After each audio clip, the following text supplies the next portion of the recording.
Hey, keto freaks. In case you haven't heard, Richard Morris and I are turning the entire town of New London, Connecticut ketogenic in July 2017. Keto Fest isn't a conference. Conferences are for professionals. Festivals are for people. We will have some great speakers, yes, but also a pig roast, music, movies, cooking lessons, fitness lessons, bike tours, walking tours, and a whole lot of camaraderie among fellow Ketonians. Richard and I will both be there, as will many of our podcast guests and Facebook group admins. There's so much going on, I don't have time to tell you here. So go to ketofest.com and add your name to the mailing list so you'll know where to go and when in order to get your tickets. Keto Fest, real keto for real people.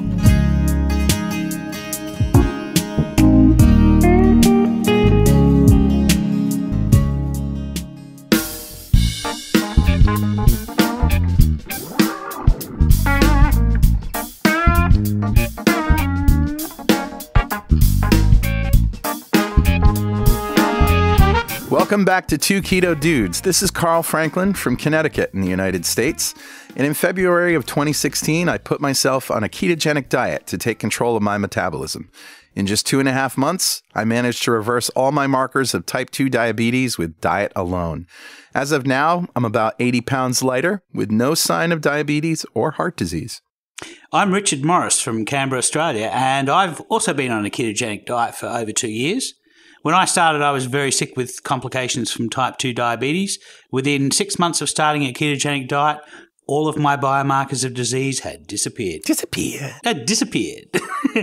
I've also lost about 80 pounds and have completely turned my health around. And this show is a document of my progress through ketosis and Richard's experience thriving for years. And it's been about over 2.5.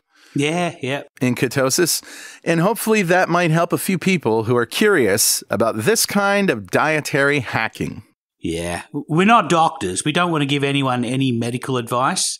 Nope. But we are keen to share our own experiences. We're actually both software developers, so we're not afraid of a little technical detail, are we, Carl? Nah. We have done some research into our own deranged metabolisms and the science behind them.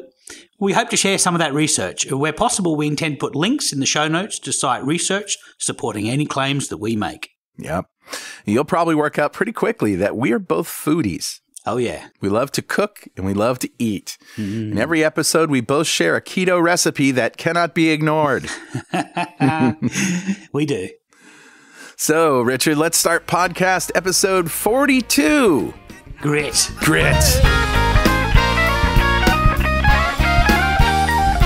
We were actually going to call it the meaning of life, the universe and everything. The answer to everything. Obviously, a callback to the answer to everything. To Hitchhiker's Guide to the Galaxy. Yeah, but we found something more important to talk about. Yeah, this is definitely more important. Before we get started, Richard, do we have any corrections or apologies from last week? Last week? What did we do last week? Friends and family. It's all a blur. Yeah, I think friends and family, wasn't it? Yeah. Yeah, so, yeah. No, I think we're good. I think we have no errata from that one. But if anyone finds anything in any of our podcasts, you can go back to podcast number 1. If you find something you disagree with, let us know and we'll call it out. I think what we did is mostly start conversations around, what to do at the holidays with your family and friends that come down hard on you. Yeah, that's true. Yeah. So let's recap what a ketogenic diet is. And a ketogenic diet is any diet that puts you into a state of nutritional ketosis where you are burning fat for fuel and generating ketones, ketone bodies. But the diet that we follow here comprises of 20 grams or less of carbs a day, incidental carbohydrates, mostly from green leafy vegetables, and maybe a few nuts. Or whatever's in heavy cream or cheese, and moderate protein, which scales based on how much lean body mass you have. Sure. And we use a measurement of 1 to 1.5 grams of protein per day for every kilogram of lean body mass. Yeah, and that's worked for both of us, so yeah. And the rest of it comes from fat. That's it. All of our energy is from fat. And lately, I've been using this method, which is whenever I get hungry, we only eat when we're hungry and we stop when we're full. So whenever I get hungry, the first thing I do is I take a teaspoon of coconut oil. Nice, yeah. And then when I'm cooking, that coconut oil is going to work on my hunger, so that by the time I've actually prepared my meal, I'm generally eating less. Yeah, how much food that you eat is mitigated by your satiation levels. Yeah, so fat to satiety. That's it. How was your week, Richard? Yeah, it was actually pretty good. We're recording in the week of Thanksgiving. It's actually the day after Thanksgiving here. And I did my quarterly blood tests today. I'll know the results next week. And you may remember that for the past 3 months, I've gone off all oral diabetic medication. I was on metformin, even though my doctor said I really didn't need it. I was really trying to aim for the lowest possible blood sugar readings I could, or the best possible glucose control. And so I went off metformin I wanted to see if I could maintain non-diabetic ranges of glucose without any oral medication. Yeah. And I've been doing spot tests of using my glucometer, and it's going to be tight. It's going to be close. My HbA1c for the previous quarter, 3 months ago, was 5.2, and it's been like that for over 2 years. So it's going to be interesting to see how much higher, if any, I will be above 5.2. I may be lower. Who knows? Wow, that's great. Yeah, so that's my week. How was yours?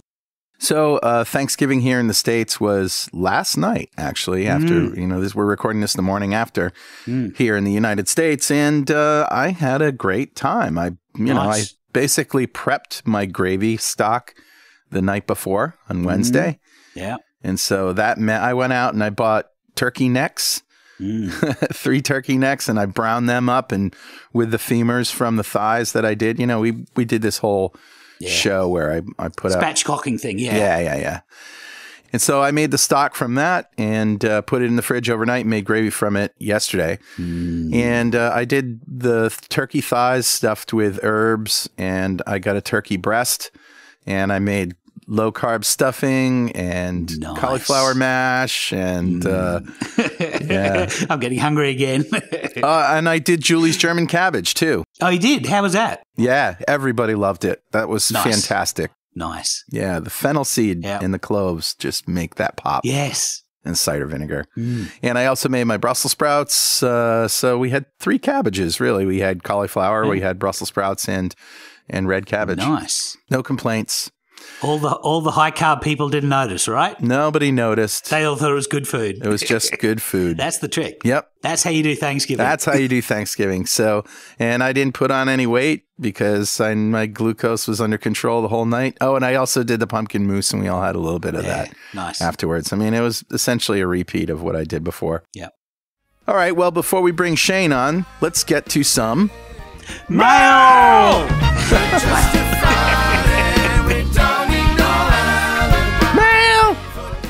Mail. So this is a mail from Christopher, who posts in our Facebook group, and he says, I had posted about a NSV, that's a non-scale victory, a few weeks ago when I had to get taken off blood pressure and triglyceride meds because my blood pressure had dropped too low. And this sometimes happens when you go on a keto diet. It modifies how your kidneys deal with salt, and if you're on medication to lower your blood pressure, then you sometimes naturally end up going to a normal blood pressure, and that medication could drop it even further. So you overshoot it. I suggest, you overshoot. And so I suggest to people who are on blood pressure, hypertensive medication, to talk to their doctor and let them know that you're about to start a diet and it could affect things, and maybe they may want to modify your medication. Yeah. So he goes on, he says, I had to have a retest because of my kidney function. And thankfully, I was able to get off the meds. That was for triglyceride and for blood pressure. And the issues with his kidney function disappeared on their own, for which he's relieved. But he says the happy part of the follow-up visit was that I got the chance to rerun my lipid panel again. And now I could tell how much effect could be blamed on the medication and how much I could blame on the diet. So before he started keto, and he was on medication. He was on medication to lower his triglycerides. His triglycerides were 1,130. Oh, my gosh. So this is medicated before keto. Wow. For comparison, I never had triglyceride medication, but the worst I ever was 1,111. So I was up at the same range. And when I told Dr. Finney that last week. He said, man, when they took blood, it must have been cloudy because you could see the fat in it. Yeah. So anyway, so Christopher's score before keto on medication was 1130. Jeez. When he went on keto, but he was medicated, his score dropped from 1130 to 83. Oh, my gosh. That's amazing. Triglycerides of 83. I know, right? So this is literally, he's right in the zone where his triglycerides are under 100, so his LDL is large and buoyant. It's no longer small and dense. Right. You know, and it's ideal. So the interesting thing is that was on keto with medication. So what were these newfangled medication that he was taking? What was the effect when he went off those and got retested a couple of weeks later? So when he tested having been on keto only with no fenofibrate, which is this medication, his triglycerides went from 83 to 67. Wow. So that's the difference between making a dietary change and having pharmaceuticals. And it turns out the pharmaceuticals were not only not working for him, they were hindering him by about 20 points. Yes, you're right, Carl. That's exactly it. It's incredible, isn't it? It is incredible. Absolutely incredible. It shows you what happens when you get out of the way of the body and let it manage things properly. Don't give it carbohydrates and disturb the system, and everything all starts to work for you. Yeah. Okay, here's another one from Kristen, and she says, an NSV of a different sort that I wanted to share, as I'm sure there are others dealing with similar issues. The last few weeks have been beyond emotionally hard for me for several reasons, and this will continue for at least another few weeks. Here's the thing, though. For nearly 10 years, I suffered with depression and anxiety, often quite crippling. Within 2 months of starting a keto diet, I was off all my meds. 4 months in, and I am now in the best mental state I can remember as an adult. Oh, wow. Which brings me to my NSV. I see no relapse mentally on the horizon. I am tired and emotionally exhausted at the moment, but I am not turning to food to fix things. I'm able to process things so much better. It's amazing, and every day I'm so thankful for having made the changes that I've made.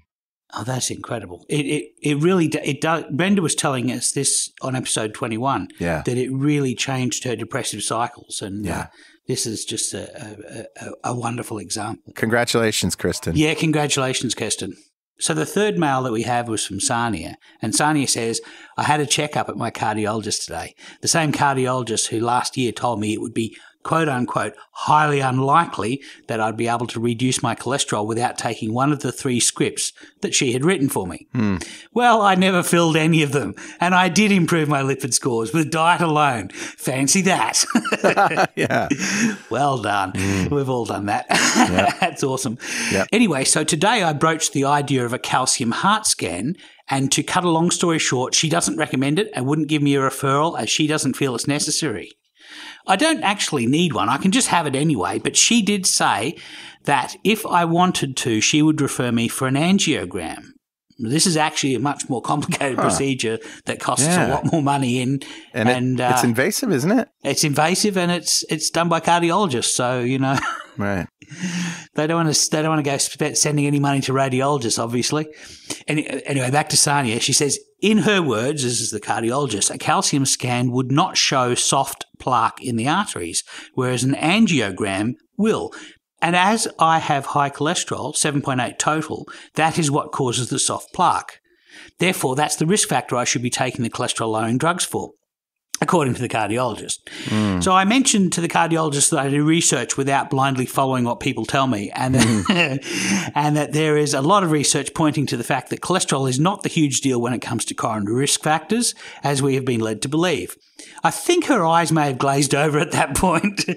Her answer to me was, well, we still believe it is, and with your lipid profile, well, you need to be improving that. She almost had a coronary herself when I mentioned that I cook everything in butter.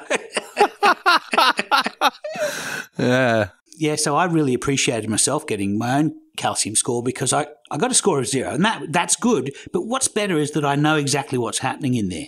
And the calcification, if you have a score of 0, you pretty much have a 15-year warranty against a heart attack. So it cost me about $140, so it was well worth it. So Gabor says you can actually have a CAC scan without a referral, but supposedly that costs more, around about $100. And he disagrees that calcium sequestering, which is where the plaque takes in calcium, He disagrees that that is an unimportant marker. If you only have soft plaques, then the event risk is way lower than showing extended calcification, which is what he's really saying is that if you have calcified plaques, your risk is so much higher. And that's why it's a critical factor. Even though the soft plaques come first, the calcification is what happens prior to the risk. All right, before we bring Shane on here, there's one more thing that I want to read. And I had posted a couple of days ago in our Facebook group, which now has, we're creeping towards 9,000 members. We're almost 8,600 members. Yeah. I posted a screenshot of the statistics for the downloads that I get every once in a while. I post, you know, this is how many times our shows have been downloaded. It lists each show and the number of downloads. And Dr. Fung's show is still kicking it at over 90,000 downloads. And I know. But it also puts the costs of each show, you know, of these downloads in a column to the right. Yeah, we pay to have these podcasts hosted. It's a small couple of fractions of a cent per download, but, you know, it does add up. It does add up, yeah. But that's not why I posted it. I posted it because I wanted people to see the download numbers. And then a couple of people commented, wow, I had no idea that it costs so much money to put on a podcast. I figured it was just, you know, either free or cheap, but I can see that this is costing you guys a bit of money. And then one of our members, John, posted, Carl recently posted a pic detailing the number of downloads and associated costs. I never imagined it cost too much to put out a popular podcast. And then he says, I don't know about the rest of you, but these guys have been invaluable to helping me turn my life around. I very much appreciate listening to their podcasts without the constant advertising and shilling for donations. There are over 8,000 of us here on Facebook. I went to 2ketodudes.com and hit the donate button, and I challenge the rest of you to do the same so that these guys can continue doing what they're doing for the insulin-resistant and type 2 diabetic community. And heck, if 33 people didn't make a donation in the last couple of days because of that post. That's wonderful, people. We have a lot of great people in our group, listeners as well as people in our Facebook group. There are a few people in the Facebook group who've never, ever heard us on a podcast, surprisingly. Yeah, right. But That's true. You know, we appreciated the response so much. I guess Thanksgiving is a good opportunity for us to be thankful for the community that's built up around this. I mean, we did this for our own benefit. The reason that we podcast in the first place was as a commitment device to help Carl to stick to keto in the beginning process. That's right. And then we got such a large community so quickly of people who were really getting great benefit out of it that we ourselves got enormous benefit by being able to help people. So, you know, so for us, it's slightly selfish. We're doing it because we enjoy doing it, but we're very grateful for our admins who spread across the globe and help keep our forum going. If it was just Carl and I, we wouldn't be able to have the Facebook group of the size that we have. That's right. So thank you so much for those who donated. And you're right, we're not going to turn this into an NPR fund drive, but thank you. If you do feel like donating, we will happily take your money. Yeah. And that brings us to our guest today, Richard. Shane Barnbrook hails from Central Victoria, Australia. He's been doing keto for around 18 months and has lost just over 100 pounds. And Shane comes from a social work background. He spent over 10 years working with disadvantaged youth. He was a stay-at-home dad for the 2 years leading up to his accident, which he's here to tell us about. Welcome, Shane. G'day. Welcome. Welcome, guys. Thanks. Yeah, thanks for being here. Tell us your story. Well, it started in around the 1st of February 2012. I was busy playing a computer game, so I was scoffing some leftover chicken curry that my grandmother had sent home with my wife. Scoffing in Australia is eating. Right. Yeah, I'll do the You were pretty chuffed about it, weren't you? Yeah. I've known Richard for about 10 years, so there you go. That's right. Anyway, I was eating this chicken curry really quickly, and I didn't notice that there was half a wishbone in it, which I swallowed the wishbone. So about 2 days later, this was the first of my mistakes. About 2 days later, it got caught high in my chest, and I thought I had indigestion, which I'd never had indigestion before. So I took a heap of antacids. Now, apparently, the acid in your stomach can dissolve chicken bones, but because I had the antacids, it didn't dissolve the chicken bone. And it continued down through, and it ended up, that was a Monday night, and by the Thursday night I passed it, but I started feeling really sick. And I went to the hospital and they said, chicken bones are sterile, nothing could have gone wrong. That was on the Saturday morning. By the Sunday night, I couldn't stand up. I got my grandparents to take me to the emergency department, and I remember I had to lay on the floor, like I couldn't stand or even sit in a seat in the emergency department. And the last thing I remember, they took me into the emergency room, and I remember projectile vomiting about 3 meters. That's impressive. Oh my gosh. Yeah, I was sitting on the bed and I hit the wall at the opposite side of the cubicle. Wow.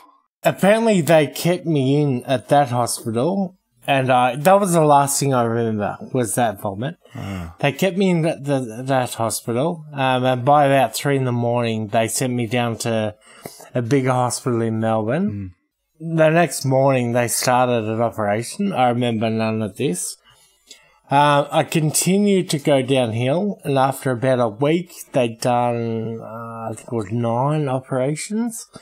They couldn't find the source of the infection. Did the chicken bone perforate your intestine? Or? Yeah. Yeah. So toxic shock. I'd gone septic, fully septic, because they ended up removing, I think it was 72% of my bowel and my entire lower intestine. Oh my God.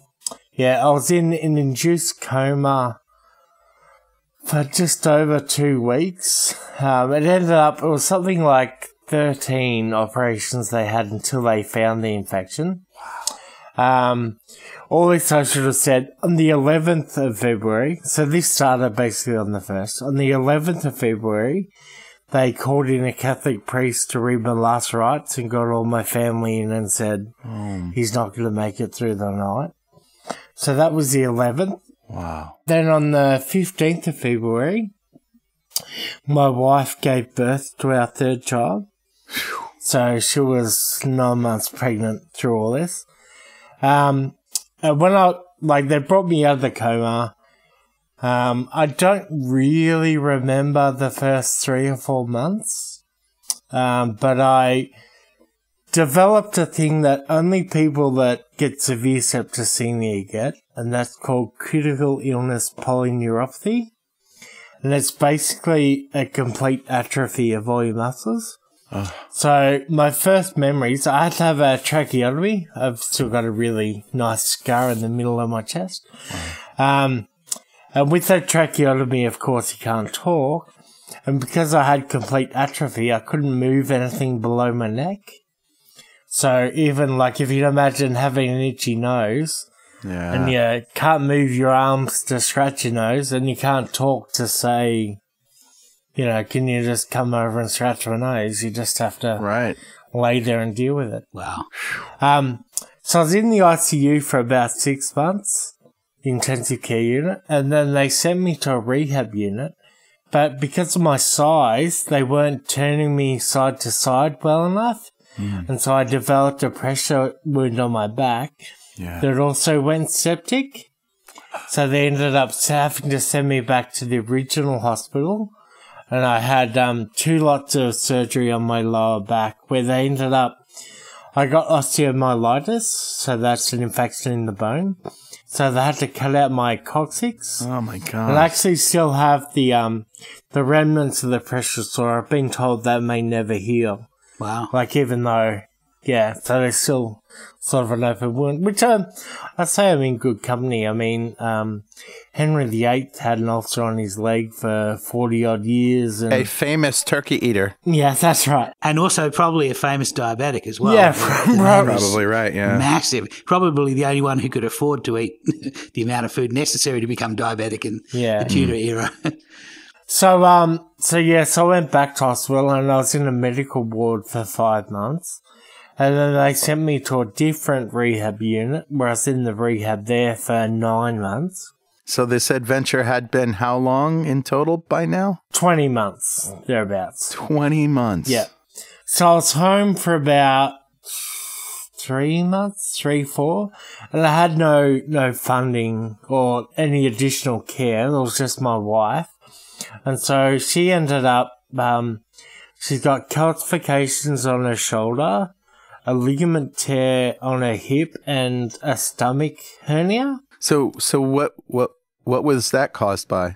From having to move me around, because I still didn't have enough function to roll in bed, or, because I couldn't get in and out of bed at that stage. Wow. So she'd have to hoist me out of the wheelchair, push the hoist over the bed, lower me down. Oh, jeez. Before all this happened, Shane was big but active and mobile, and he didn't have too many problems. But once all this happens and you're now immobilised, he literally could not move himself below his neck, and so he had to have somebody sort of move him from side to side of the bed just to relieve pressure. Yeah. And that pressure of doing that, she had a hernia and did a ligament in her shoulder. She's a big, solid, strong girl, but Shane's a big lad. Yeah. So yeah. Well, on that, for that 20 months that I was in hospital, they had to move me every 2 hours. That was all through the night. So for 20 months, I never had more than 2 hours straight sleep because they had to wake me up to good Lord to roll me over. So that was fun. Yeah. So anyway, I went to respite in a nursing home. I was supposed to be there for 7 weeks so Sarah could have the hernia repair. And after about 5 weeks, it was decided that the repair had failed. So they were going to have to keep me in the nursing home. And ended up in total, I was there for about 2 years, living in a nursing home. And Sarah since had another hernia operation. This time, I hope they fixed it. And she's having her hip operated on mid next year, I think July. Did anybody put 2 and 2 together and offer you any kind of in-home care? Well, we have now. This is how come I've come home again now, because it was costing the government more to keep me in a nursing home than it would have was. Right. At the moment, I have carers come in every day that help me get out of bed. And I can get myself into bed now, and I can actually roll around in bed. So you're not paralyzed anymore? No. Well, I'm class what they call incomplete quadriplegic. So it's still when you don't have full function. My arms and legs, like I can't walk or anything. I can kick my feet out. Right. So I've got some movement back, but it's not like, I'm still in an electric wheelchair and get hoisted into it every morning. That was something I found just on a side note. I went and watched Doctor Strange recently. Okay. Yeah, and he's supposed to have neurological damage that stops him from using his hands. And it was so shocking. As someone who lives with neurological damage, I can't use my hands properly every day. Watching him trying to act as someone who couldn't do that, I was like, he should have... He should have called you as a consultant. Yes, that's right. He should have come and spent a week over here and, I could show him how to do it properly. Yeah, that was Benedict Cumberbatch, wasn't it? Yeah, yes, it was. But anyway, but now I can actually, and this is where because I was a big guy, as Richard said. Yeah. And a lot of the stuff, a lot of the rehabs are getting to stand again. But even I can get myself into bed now.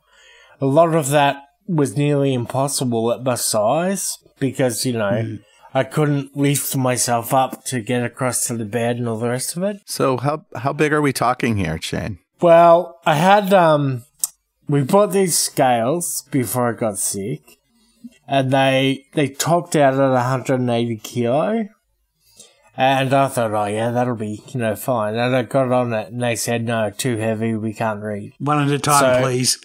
Yes. Wow. So I was over 180 kilo. That's about 400 pounds? Yeah. 400. So I'm at about 130 now. The 130 is about 280. So you've lost about 120 pounds almost. Yeah, around there. Wow, that's great. That's weighable anyway, because as I said, it was over 180. And obviously, since you've done the ketogenic diet, some function has come back in addition to just losing weight, right? So what was that transformation?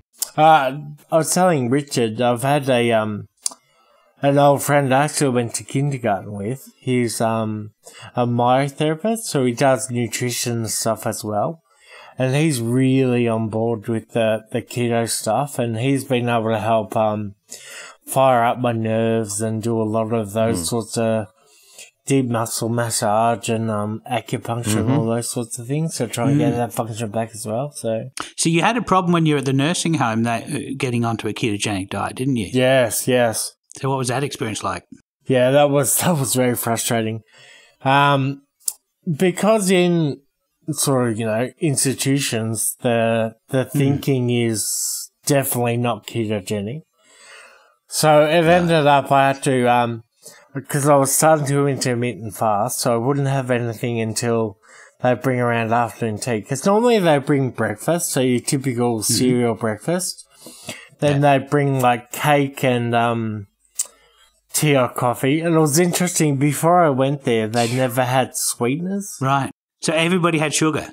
Yes, everyone there. It was a 40-bed nursing home. Yeah, these are all mostly geriatrics, though. Yeah, so yeah. These are people who grew up without sweeteners in their lives. And absolutely. You were like a 30-year-old guy in a house full of 70-year-olds. Yep. 80-year-olds. Wow. Yep.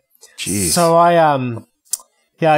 they used to send down 2 boiled eggs for afternoon tea, and then I'd have a protein shake or a tin of tuna or, mix it up for something to have for tea. So that's how I managed to survive.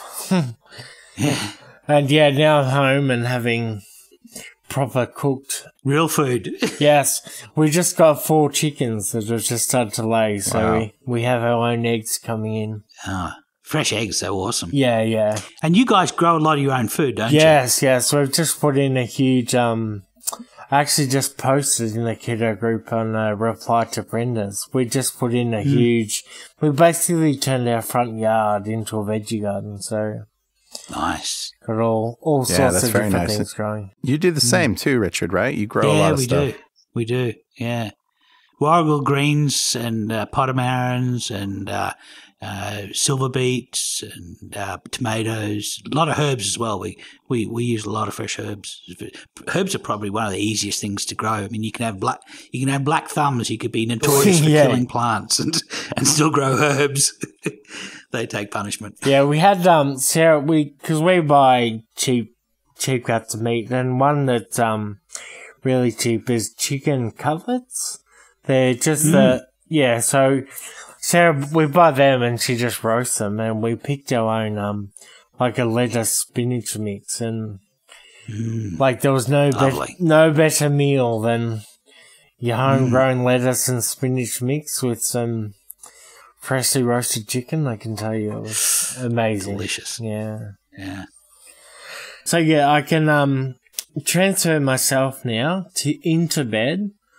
I haven't quite got because I can't sit up properly yet. So once I can actually sit up on my own, well, then I'll be able to transfer out of bed. So, but I notice your fingers work and you're actually using the computer. Yeah. I can type.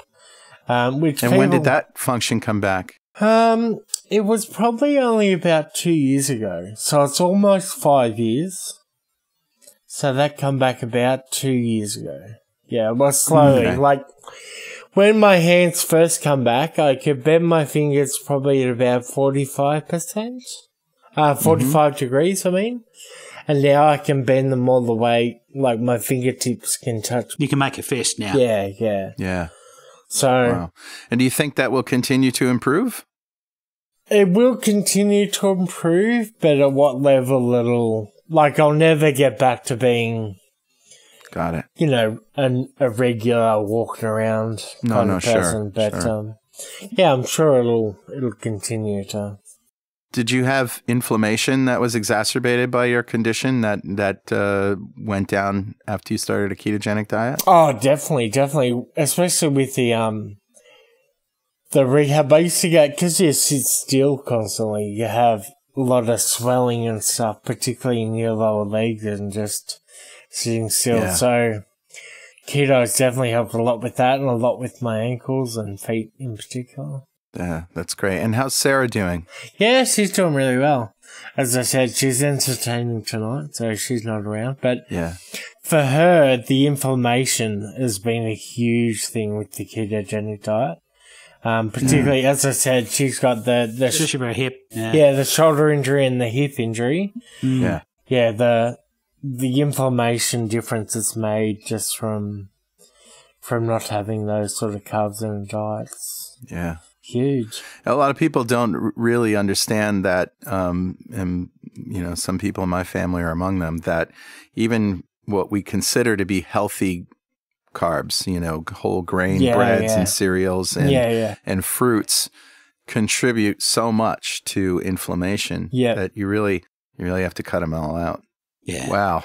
That's amazing. You've got some serious grit there, my friend, and so does Sarah. Well, we do what we can. The latest thing really is Shane was talking to me the other day, and this is the main reason that we got him on. And he was asking me if I knew anything about ketogenic diets for children and anything about ketogenic diets for cancer. And I said, well, yeah, I know a few people who've put their kids on keto, but kids can really have a relaxed keto.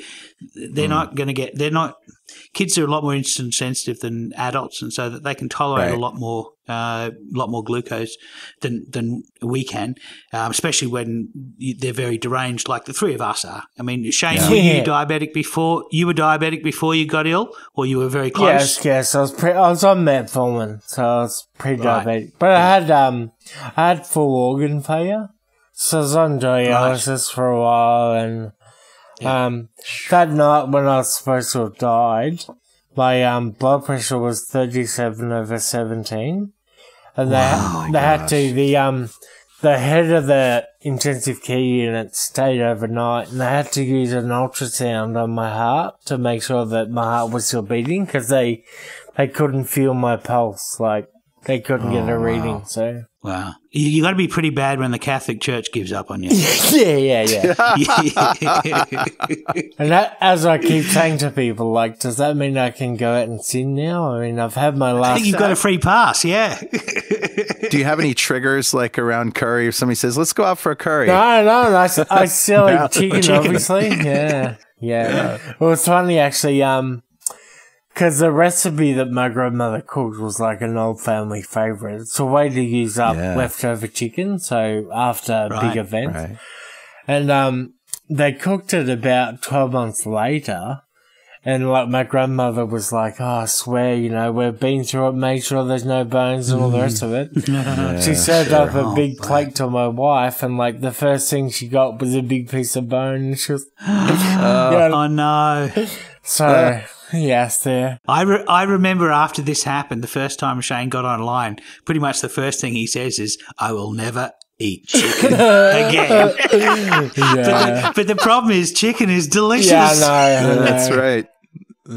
So I chew a lot more carefully now. So getting back to the whole keto for kids and cancer, what's the impetus behind those queries? Well, so I said I've got 3 children, and my oldest daughter, who's 7, looks like she's got brain tumours. So that comes as a bit of a shock. Yeah, she both of my older 2 children have dual diagnosis, so they are autistic as well as having ADHD. So with Katie, she's the young girl. The biggest sign was her autism medication has stopped working. She put on about 8 kilos in a month. Wow, that's a lot for a kid. Yeah. She complains of occasional blurred vision and headaches and all the rest of it. So we saw this. Okay. We went and saw a pediatrician, and he said that basically is the only thing that he knows.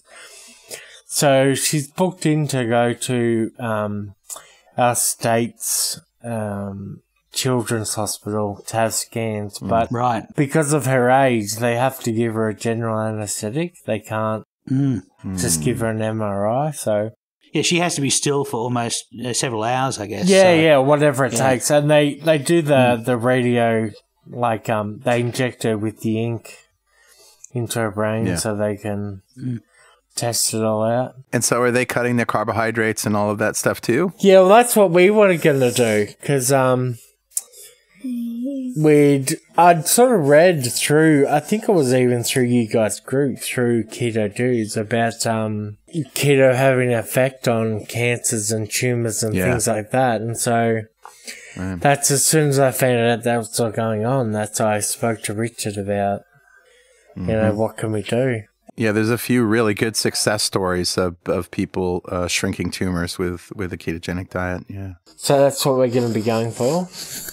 Good. The biggest things are, because she used to share a room with her little sister, but now, because of the new medication, she stays up a lot later at night. She went on this new medication after seeing the podiatrist. Oh, she also used to sleep on the top bunk, but he said that she shouldn't share a room or sleep on the top bunk anymore. So you've probably heard of this thing that I made for programmers called Music to Code By? No. Well, this has turned out to be effective for one of my customers whose daughter is autistic and can't sleep. And it turned out to be the only thing that could help her sleep at night. There you go. And so what it is it's music that is scientifically formulated in tempo and content to put you into a state of flow, to relax and help you focus. We'll have to check that out. It's been very effective, very effective. So I'll give you a copy of that. Yeah, that'd be great. Thank you. Sure. And I was saying to Richard, we're having a keto launch party to get the family in the swing of things in about 2 weeks. Yeah, great. Because the friend that I mentioned earlier, he's really keen on fully kicking into the keto lifestyle. So awesome. So this is something Carl does. He has dinners over at his place. He invites a bunch of people, talks to them about the keto diet, and then gives them some keto food. And and he's basically making converts, which is wonderful. Yep. And basically, it's clearing up misinformation and fears and things. Yeah. Yep. We're basically going to have a big kickoff feast. Get the pizza going. Yeah, that always works. That's what I think we're going to do. That's what I was talking about. One quick question, Shane. Did you set up a Kickstarter or a fund? Yeah, I was in the middle of setting one up tonight. Can we briefly talk about it and just? Well, as I said, Katie used to share a bedroom with her sister, and now we've got to put her in her own room. So we've actually got to basically redesign our house yet again. How are you guys going to afford that? I mean, you don't have a lot of money coming in. No, we don't. We don't at all. If we set up a fundraising page for it, we're hoping to get some stuff together, and I've got a heap of friends who are going to come around, and that's great. We got an old room. It's just got cement sheeting on it. Right. Gyprock, yeah. Drywall. Yeah, going to plaster that and put some insulation, turn it into a proper third bedroom. And put in some air conditioning or something. And so we will put a link to your GoFundMe page. That'd be great. Thank you very much. And you know what? We might as well give you the link, shane.2keto.com right now. Yeah, if you go to shane.2keto.com, you can help donate money and help Shane build a special bedroom for his daughter. Because you can see he didn't do anything to deserve this sequence of events that snowballed from a curry. I know. Last week was my wife and I's 10th anniversary. And I've said, in the last 10 years, we've gone through what some couples, wouldn't go through half it in a lifetime. Yeah. We've gone through it in the last 10 years. So you guys have shown incredible grit. I mean, there's not much you can do except deal with everything as it comes along. We get asked that a lot. How do you keep going? And there's just there's no other way. The alternative sucks, though, Shane, doesn't it? That's right. You just gotta soldier on. Very good. Shane, thank you so much, and give our love to Sarah and the kids as well. Oh, well. Thank you. Thank you for having me around. Thanks.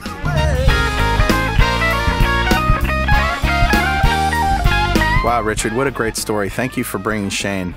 Yeah, more than happy to. He's a remarkable guy. It's funny, when life throws you a lot of challenges, you've got two opportunities. You can either curl up into a ball or you can stand up and face them. And most people don't get the kind of challenges that Shane's had thrown at him, and he's a remarkable fellow for being able to maintain his humour through all of that. Yeah. And he is, as you saw, he's a funny guy. He is a funny guy, yeah. Yeah. All right, well, let's talk about food now. It's time for Recipes! Recipes! Recipes! Recipes. Gingivitis. No chicken curry today. No, we're not going to do chicken No. curry as a recipe. We were tempted, but no. Yeah, we were tempted, but no, sure wouldn't. Should I go first, or you want to go first? No. I want to hear what you've got, Carl. Okay. Well, last week, as you may or may not know, I spent the week in Amsterdam, or just outside of Amsterdam in a town called Haarlem. It's Haarlem, like Harlem, New York City, but with 2 A's in Haarlem. 2 A's, yeah. Okay. Yeah. So we went to this restaurant called Ratatouille, which is interesting because they have the silhouette of the rat, you know, the movie Ratatouille. Really? Okay. Yeah, but it was very good. And it was one of these hot cuisine places where you don't get an option. You just say, what are your food allergies? And then they bring you, Something. course after course after course. And they were very accommodating, by the way. People who had various intolerances or whatever, very happy to do ketogenic, and I had all sorts of great food. But the best part of it was this perfectly cooked egg. Okay. And I said, how did they do this? And she says, 63 degrees Celsius, obviously, for 3 hours in a water bath. Nice. In a sous vide. So describe the egg for me. Was it in the shell? Oh, no. It was on top of some other stuff, which includes some smoked meat and things. But the egg itself was perfect. And when I say perfect, like it was still runny, it still oozed, but it was thick. You know what I mean? It was the perfect. outside of the egg was solid. It had set. Yeah, the white, it wasn't solid. It wasn't, solid like a hard-boiled egg is solid. Okay. Yeah, it was just perfect. It was just like not too solid and not too runny. Nice. And I can't describe it any other way. It was just perfect. And the egg yolk ran slowly, but it was thick. You know what I mean? It hadn't set, so it was solid, and yet it wasn't just runny. It was, I can't raw. describe it. It was cooked. perfect. Yeah. It was perfect. Cooked, but still, yeah. Yeah. And so I found this website at SeriousEats.com, which is Sous Vide 101, all about eggs. And I'm going to link to it because they did the hard work of trying different temperatures and different times and describing and taking pictures of the eggs at different temperatures and different times. Yeah, I've actually got their book, the Food Lab book, and it's remarkable. It goes through a lot of they've done experiments of cooking steaks the same way, and eggs for different temperatures and different times. They've done a lot of the legwork, really. So I've decided on 63 degrees for 1.5 hours, and that I'm going to try that. I haven't done it yet, but I found this website, and I have a sort of a poor man's sous vide, as you probably heard in a previous show. The dork food. Yeah, it uses a crock pot and this device called a dork food regulator, which is essentially a little thing that you plug the crock pot into, and then you plug this thing into the wall, and it, with a temperature sensor, turns the crock pot on and off to regulate a temperature that you set. Right. So I'm going home right now and try this, and I'll let you know next week what happens. Nice. Yeah, so that's my recipe. What do you got? Yeah. So I've actually got probably the first or second recipe I ever put on my own blog, and this was a recipe. It's actually a slow squid, and it's a recipe from Raymond Blanc, who's a famous TV chef. Well, he's a famous French chef. I think he's got two hats, and he's taught multiple 3-hat chefs, and so he's a really one of the top French chefs, and does a lot of videos. You'll be able to find them on YouTube, and we'll link to a couple of examples, and where he explains the science and the mechanism of cooking. So when I first started, I really learned to cook from people like Raymond Blanc and Marco Pierre White, who are probably the older generation of TV cooks who really gave a lot of the detail of the mechanism of cooking, why you do things. A lot of the modern TV cooks like Jamie Oliver, Emerald Lagasse, they show you a recipe, they get it on the plate, and they give you enough information so that you can get it on your plate as well. But these older chefs all explain to you why they do what they do, and I find that fascinating. I'm attracted to the science of cooking. Sure. So anyway, he talks about this recipe it's a slow squid, and basically squid's interesting. There's two ways to cook squid. You either cook it very quickly, or you cook it for an hour. No in between. If you cook it in between, it's like making rubber bands. Yeah. It's like eating rubber bands. I've had a cuttlefish at a local Thai restaurant, and they cook it quickly. Right. Obviously, they have to. Yeah. And it's rubbery, but they like it. It's tasty, but it's rubbery. They cook it a bit too long. But if you cook it for like 15 seconds, it's delicious. If you cook it for 30 seconds, it becomes rubbery, and it stays rubbery until about 59 minutes and 30 seconds, and then it becomes what it ends up becoming is the collagens in the muscle break down and they turn into gelatin. Yeah. And the mouthfeel is almost like it's kind of similar to silken tofu. Oh. But the amazing difference is the flavour. Quick squid deep fried is usually sort of lathered in salt and pepper because it has almost no taste. Right. It's just a vehicle for currying mayonnaise or whatever it is you're dipping into it. Mm-hmm. But squid, when it's slow cooked, develops a really interesting seafood flavour, which is quite delicious. Wow, I'm going to have to try it. Yeah, so this is essentially, it's really a stew. And so what you're doing is you're starting off with about half a kilo of squid tubes. And three tubes was almost exactly 500 grams, half a kilo. So that's about what you want. And I guess about a pound of squid tubes. Sure. And so what you do is you clean the skin from the outside of the tubes and you remove the spine. That's like a little bit of cartilage that's down the middle of them. And then you open the tubes, and with a sharp knife, you just score the squid tubes every sort of quarter of an inch. On the outside, right? Yeah, about a half centimetre on the outside, that's right. And then you turn it 90 degrees and you repeat it again. And what you end up with is a crisscross pattern of scoring. Right. And then you cut the tubes into equal size rectangles, about 15 centimetres by 5 centimetres. So I guess it's about 3 inches by an inch kind of rectangles. And what's going to happen is when they cook, they're going to curl around, and it's going to leave a nice, attractive sort of look to the dish. What I do is I reserve 2 pieces to fry at the end, and I'm going to quick fry them and then just pop them on the top of the stew as a garnish. So I've got the slow stuff in the bottom, and then I've got the quick stuff on the top. And the quick stuff will be bright white because squid, when you fry it, it's nice and white. The stuff down the bottom will be almost orange because I'm going to cook it in a stew that has got paprika. It's got a little bit of pumpkin. It's got a little bit of chorizo. It's got chili peppers, paprika, white wine. You know what's great? Chorizo goes so well with seafood. Yeah, it does, doesn't it? Why is that? You don't necessarily think of putting a pork sausage in a seafood dish, but think of the Creole stuff, gumbo and jambalaya and andouille sausage, which is very similar to chorizo. Yeah. Yeah, I have chorizo a lot with shrimp or prawns. It's delicious. It really is good. Yep. So basically, it's what I'm doing is I'm gonna boil some wine in a saucepan, cook off the alcohol, and then I'm just going to add all of my ingredients, and I'm going to cook the shallots and add the chorizo and brown that, and then I'm going to finally add the chili pepper, and then what I'm going to end up with is a stew. Put the rectangles of squid in the stew, and I'm going to cook it for about an hour. Nice. Yeah. So, and I'll do it on a slow heat. I won't put it on a hot heat. So maybe my stove goes around 6 units. I'll probably put it in number 1 and number 2.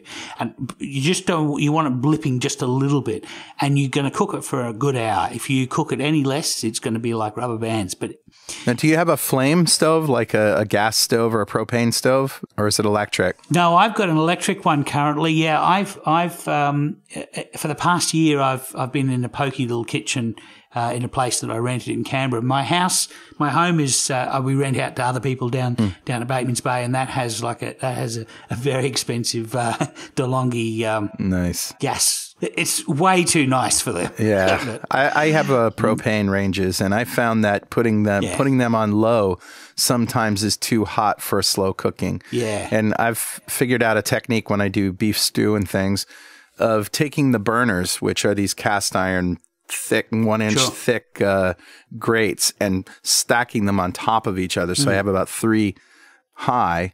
And then I put the pot on top of that, and with that on low, it will still bring a stew to a slow rolling boil. So you kind of just have to be careful. Yeah, you can actually get. We have a hexagonal metal plate that we use in that scenario, and it's got dimples in it, and it raises the pot off the surface, and so you then end up getting an indirect heat, or I guess a radiated heat from the. Yeah. So the plate sits on the fire on the propane burner, and then it's got these dimples that hold the pot up a little bit, and then the pot gets the radiated heat. So this sounds really good. How do you serve it? Yeah, so in the end, what I do is I fry the 2 reserve pieces of squid in a deep fryer full of hot lard for no more than a minute. Ideally, probably about 25 seconds is perfect. As soon as it starts to curl, pull it out, because if you leave it in for too long, it will turn into rubber bands, and then you just pop those on on top of a bowl of the stew, just to remind. Basically, it just reminds everybody that you know 2 ways to cook squid, and it sort of tells them what's in the stew. It's like, hey, I have technique. All right, yeah, I have technique. So anyway, I'm going to put a link to the video of Raymond Blanc explaining this. Great. He does a much better job than I do. And I'll put a link to a recipe so that you can follow what I did, plus some pictures of the food that I made. That sounds great, Richard. Delicious. So that's my recipe. All right, man. That's a show, a really good one this week, buddy. Yeah, it's been good. All right. Well, of course, if you have anything you want to tell us, something we said wrong, something you don't agree with, some more research that you found to support or refute what we've said, send it by email to dudes@twoketodudes.com or post it on our website. Yeah, and you can follow us on Twitter @2ketodudes or on Instagram @2ketodudes. And, of course, if you want to join our Facebook community, there's about 8,600 of us there, and it's at fb.2keto.com. Keep calm and keto on, Richard. Yeah, keep calm and keto on, Carl. All right, and we'll see you next time on 2 Keto Dudes.